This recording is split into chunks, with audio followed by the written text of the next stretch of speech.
Bon, on a commencé à Wanindara Marseille, dans la commune de Ratoma. Bon, en 2017, on a commencé avec un mâle. La plupart, ce qui est conseillé de façon professionnelle, on dit de commencer par trio ou famille. Par exemple, 2 femelles, un mâle, ou bien 4 femelles, 3 femelles, 2 mâles. Cela veut dire trio, c'est 2 femelles, un mâle.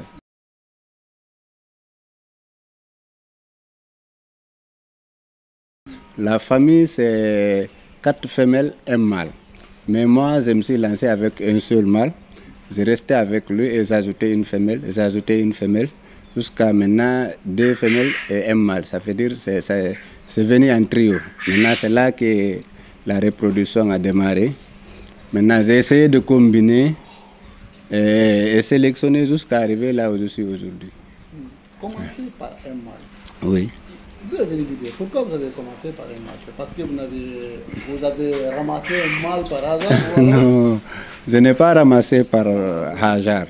Vous savez, la cuniculture, c'est aujourd'hui que ça commence à donner quelques images partout en Guinée-Conakry.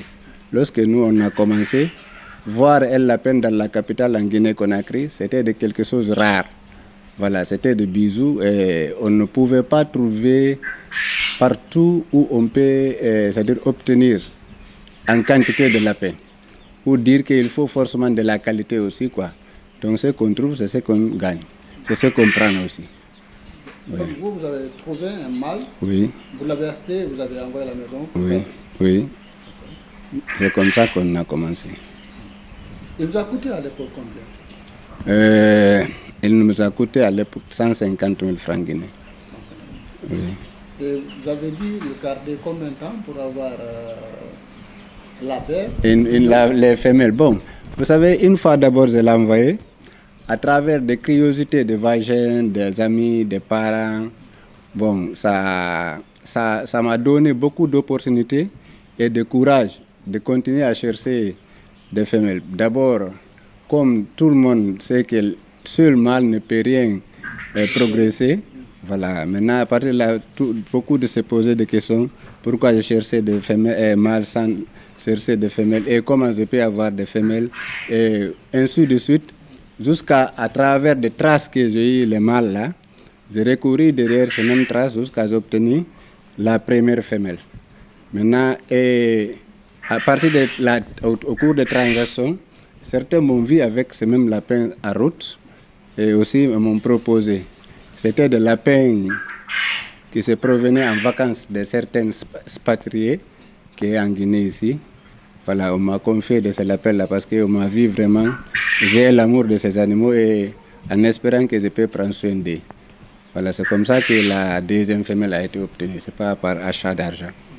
Donc c'est des expatriés venus en vacances qui vous ont aidé à avoir la femelle? Oui, la deuxième femelle. Oui. Et ça a progressé? Oui, effectivement, ceux-là m'ont donné la femelle et m'ont dit tout ce qu'elle va donner comme de petits, ce n'est pas des partages. Pour eux, c'est juste garder des bijoux, des souvenirs de l'espèce. Maintenant, tout ce qu'elle produisait, ça m'appartient. Voilà, c'est comme ça avec la femelle à laquelle j'ai, c'est comme ça que ça a commencé à se multiplier, jusqu'à maintenant. J'ai commencé à comprendre réellement qu'est-ce qu'est la cuniculture. Parce qu'au début, je les prenais comme amis.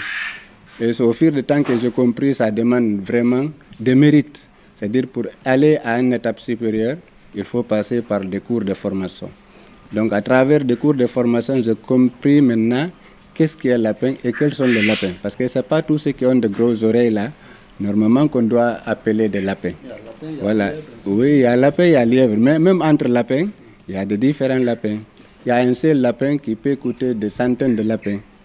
Et il y a des centaines de lapins aussi qui peuvent avoir peut-être un seul lapin.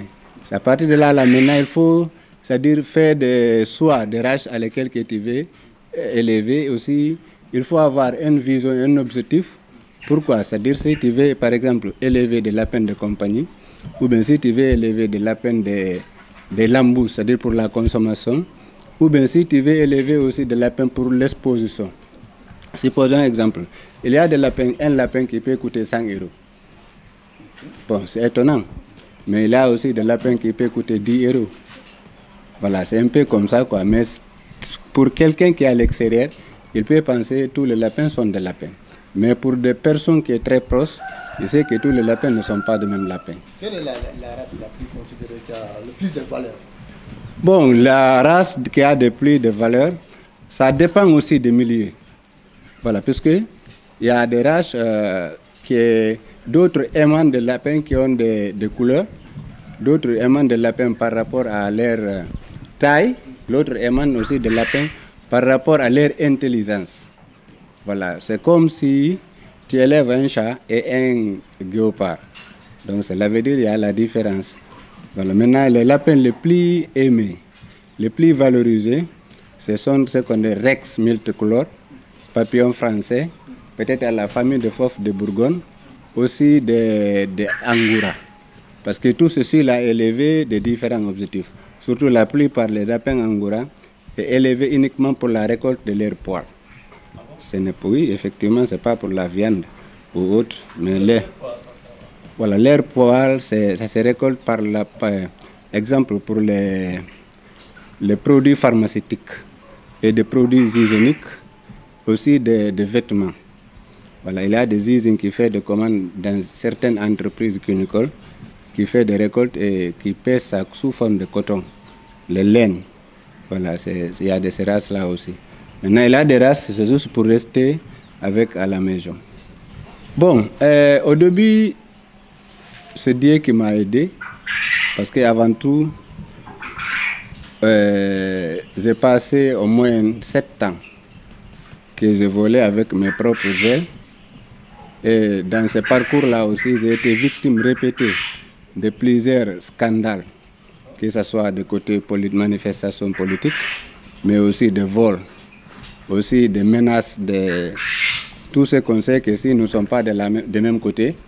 Voilà. Mais c'est à partir de 2023, bon, parce que Dieu m'a aidé aussi, je me suis maintenu dedans. J'ai rencontré avec certaines personnes qui m'ont proposé de faire un business plan, de voir des partenaires. Actuellement, je travaille avec certains d'États. Je suis même directeur de la commune de Ratoma en compte de Chambre nationale d'agriculture et d'élevage. Mais aussi, j'ai des partenaires techniques financiers qui est de FODA, aussi des partenaires Bamari International. Donc moi-même, personnellement, je suis une personne qui accompagne plusieurs personnes en matière de conseil technique et installation de cunicoles en Afrique. Je fais partie parmi les formateurs qui ont demandé qu'est-ce qu'est la cuniculture. Je reçois des étrangers, je reçois aussi vraiment beaucoup qui vont se lancer. C'est là.